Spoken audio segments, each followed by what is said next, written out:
my name is Faraki Alinov. I'm from BS Psychology 3C, and today I am going to present the Study Guide 1, which is the Introduction to Abnormal Psychology and its Historical Review. So, what is abnormal psychology? Abnormal psychology, or also called as psychopathology, is the study of mental health disorders and unusual or maladaptive behaviors. An understanding of the genesis of mental health disorders is critical to mental health professionals in psychiatry, psychology, and social work. There are key characteristics in DSM definition of mental disorders. First is the personal distress. It is a person's behavior may be classified as disordered if it causes him or her great distress. It is an aversive, self-focused emotional reaction like anxiety, worry, and discomfort to the apprehension or comprehension of another's emotional state or condition. We also have disability. It is an impairment in some areas of life, like work and personal relationships. So, disability is murag the limitations sa imuhang routine or activities before due to the illness that you are suffering or a patient is suffering. So, as people with the disease may not carry out certain functions in their daily lives. We also have violation of norms. Reaction is outside social norms. Something is considered abnormal because it occurs infrequently and it deviates from the average. So we have the history of psychopathology. We have first the demonology. It is the study of demons or belief about demons and the hierarchy of demons. They may be non-human, separable souls, or discarnate spirits which has never inhabited a body. So technically, demonology is the doctrine that an evil spirit can dwell within a person and control his or her mind and body, thereby can be treated by exorcism, the ritualistic casting out of evil spirit. So, trephination is one of the way in demonology in healing mental illness or disorder. It is cutting of holes to the skull in the belief that evil spirits may come out. So we have hydrotherapy. Patients were shocked back to their senses by submerged in ice cold water. And we have the early biological explanations of psychopathology. We have Hippocrates on 15th century before Christ. He believes that mental disturbances have natural but not supernatural causes. So he has three categories. The mania, which probably what we call psychotic today. It is a person who is running around out of control. And we have melancholia, is what we call depression nowadays. And we have phrenitis, which is an inflammation of the brain attended with acute fever and delirium. So delirium is an abrupt change in the brain that causes mental confusion and emotional disruption. It makes it difficult to think, remember, sleep, pay attention, and more. You might experience delirium during alcohol withdrawal, after surgery, or with dementia.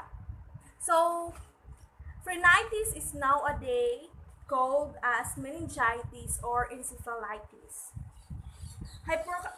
Hippocrates also have four humors, which believed to be the blood, the black bile, yellow bile, and the phlegm. So when these humors were in balance, health is prevailed.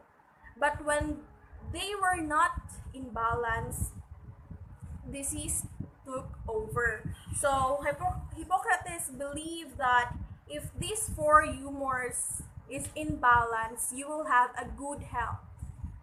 And if not, then definitely a disease will come. So next we have the Dark Ages, which is monks. The church gained and the papacy was declared independent of the state. Through their missionaries and educational work, replaced physicians as healer and as authorities on mental health. Monks cared and prayed for mentally ill people through concocted potions. And we have the persecutions of witches. So witchcraft was viewed as instigated by Satan, was seen as a denial of God. So those accused with witchcraft should be tortured, and historians concluded many of the accused were mentally ill.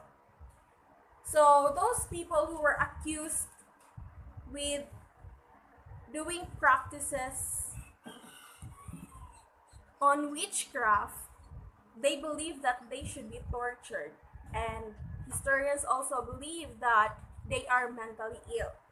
We have the lunacy trials. It begins in 13th century in England. Municipal authorities assumed responsibility of care of mentally ill people. Trials held to determine sanity. The trials were conducted under the crown's right to protect the people with mental illness. So, Trial of Lunatics Act on 1833 is actually an act of parliament of the United Kingdom, allowing the jury to return a verdict that the defendant was guilty but insane at the time and should be kept in custody as a criminal lunatic. This act was passed at the request of Queen Victoria, who, the target of frequent attacks by mentally ill individuals, demanded that the verdict should be changed from not guilty so as the act as a deterrent to other lunatics. The phrasing of guilty of the act or omission charge, but insane so as not to be responsible according to law for his actions, remained in use until the Criminal Procedure of Insanity Act 1946. So, act was commonly known as guilty but insane. So next we have the mass hysteria, which is characterized by a large-scale outbreaks of bizarre behavior such as schizophrenia.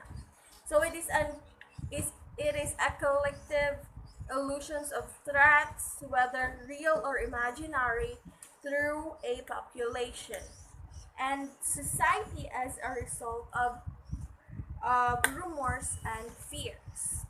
Next, we have the development of asylum. So, what is asylum?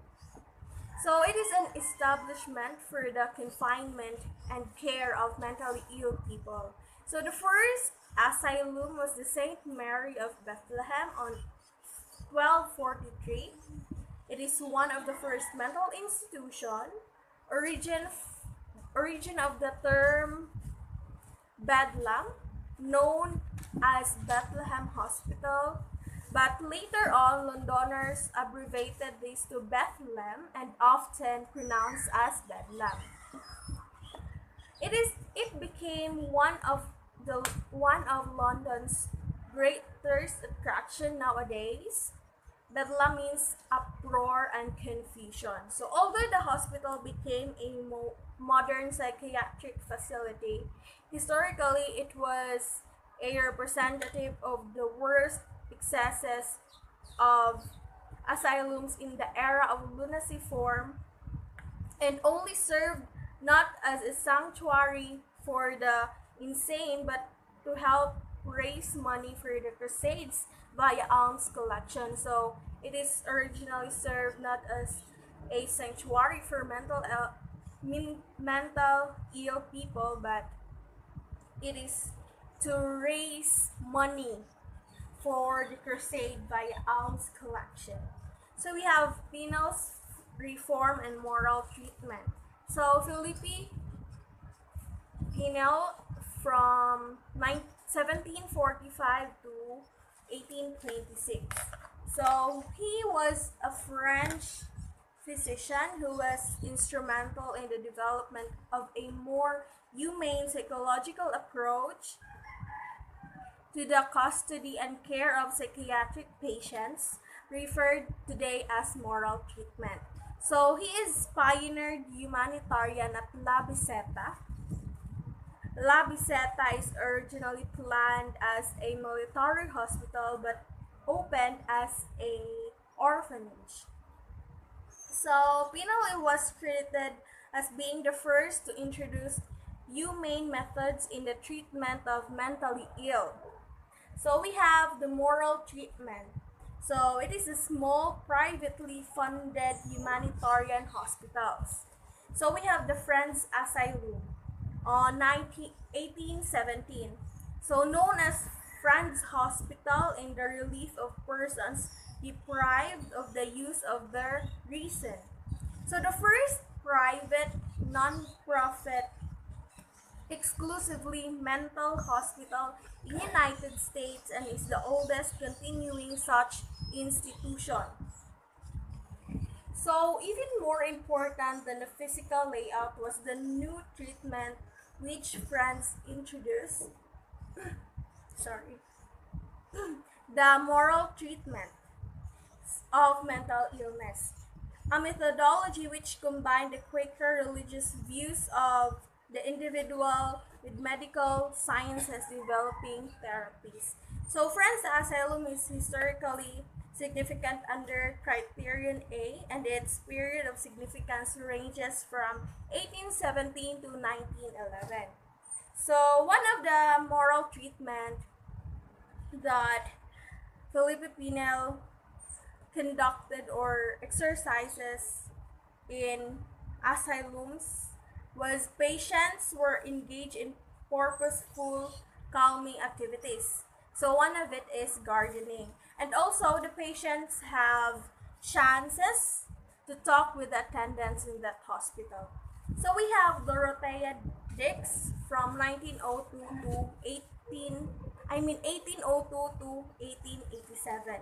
So she played an instrumental role in founding or in expansion of more than 30 hospitals for the treatment of the mentally ill. So I guess it's 32 hospitals, and a critic of cruel and neglectful practices toward the mentally ill such as caging without clothing and painful physical restraint. So Dorothea is one of the advocate of good treatment for mentally ill people. She has actually a history of mental instability that drove her to focus on the issue of asylum reform and led to some important victories. So she started the mental hygiene movement, which is the science of maintaining mental health and preventing the development of psychosis, neurosis, and other mental disorders. So she helped promotes and advocates mental health, moral treatment in her own ways. We have early foundations, the biological approaches. We have the general paresis, which is a type of neurosyphilis that the main manifestation is dementia, but a different type of dementia can be cured by adequate doses of penicillin in the early stage. It degenerates disorder with psychological symptoms. So we have the genetics. Galton's work lead to notion that mental illness can be inherited. So it is also believed that mental illness can be inherited from your family or maybe ka ng sa imuhang part sa imong family.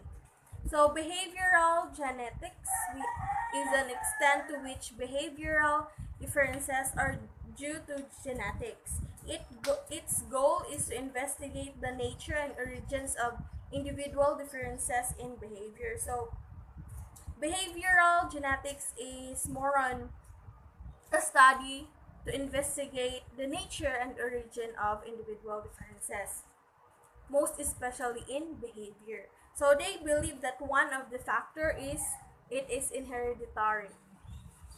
We have the insulin coma therapy.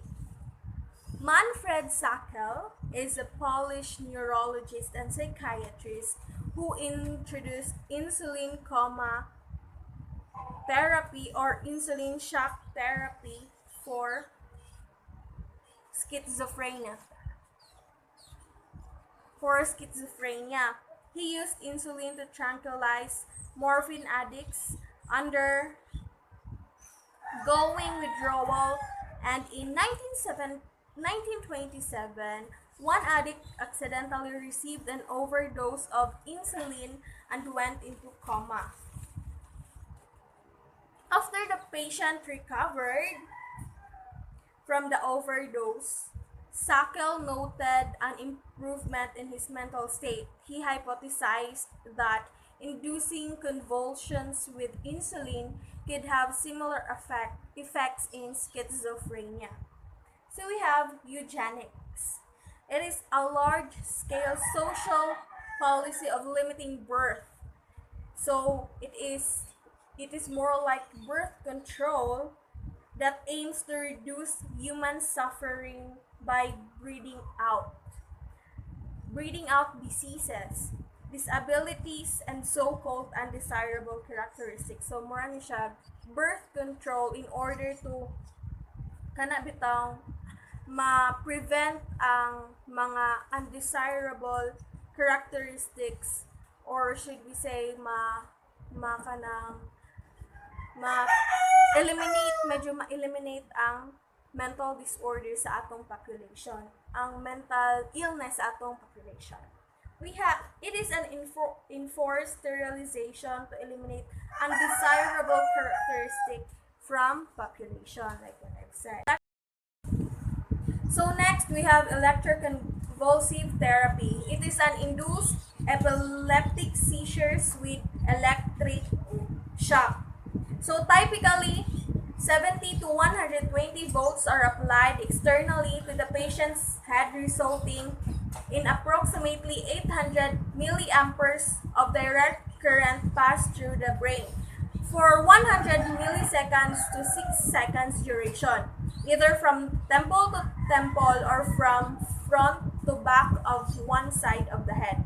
We have the prefrontal lobotomy, often led to listlessness, apathy, and lack of some cognitive abilities. It is a form of psychosurgery as neurosurgical treatment of mental health disorder that involves connections in the brain's prefrontal cortex. Unfortunately, it has negative effects on a patient's personality, initiative, inhibitions, empathy, and ability to function on their own. So the main long-term side effect was mental dullness.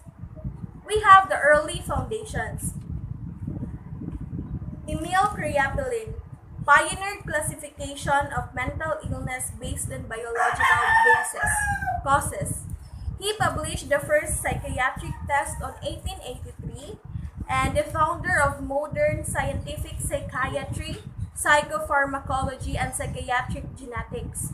The chief origin of psychiatric disease to be biological and genetic malfunction. He believed that mental illness is a syndrome and cluster of functions that occur.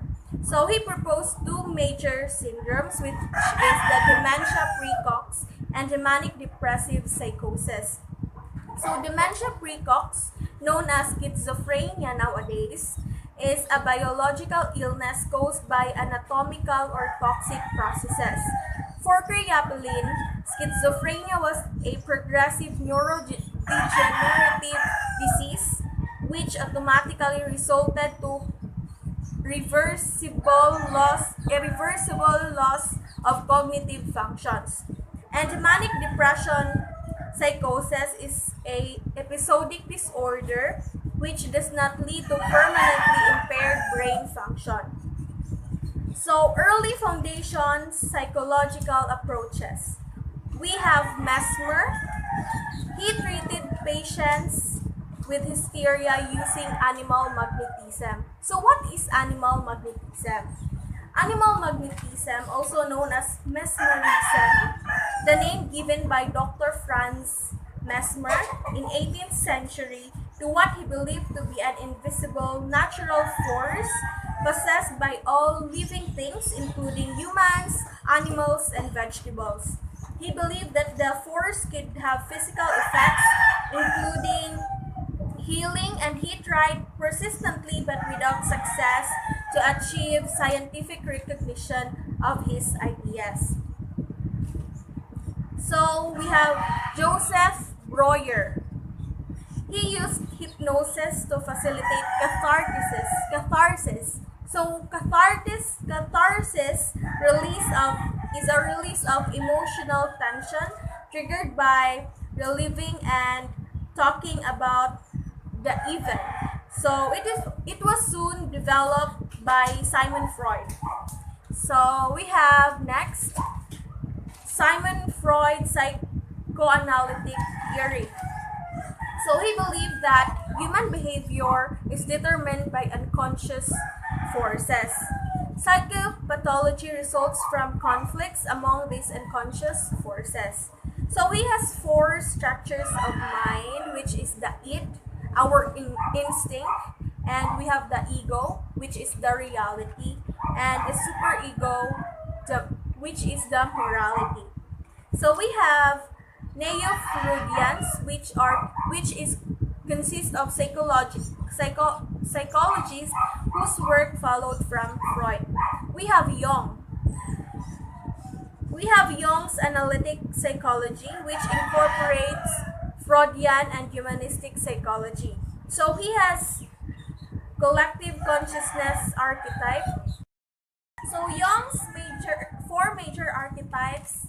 We have the persona, which how we present ourselves to the world, and we have the shadow, consists of the sex and life instinct, and we have the third one, the anima or animus, which animus represents masculine aspect in a woman, and anima, which is a feminine aspect in a man. So, and lastly, we have the self, which represents the unified unconsciousness and consciousness of an individual. So next, we have Adler.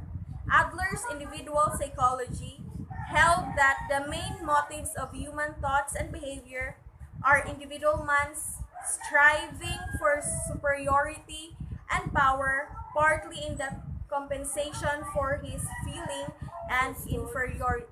of inferiority.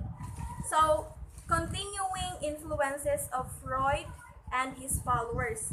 They believe that childhood experiences help shape adult personality. These are the unconscious influences on behavior, and the causes and purposes of human behavior are not always obvious. So next, we have the rise of behaviorism.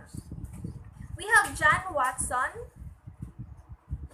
He believed that he emphasized on learning rather than innate techniques. So he believed that behaviorism emphasizes on learning rather than innate techniques. He focuses on observable condition, which is classical conditioning.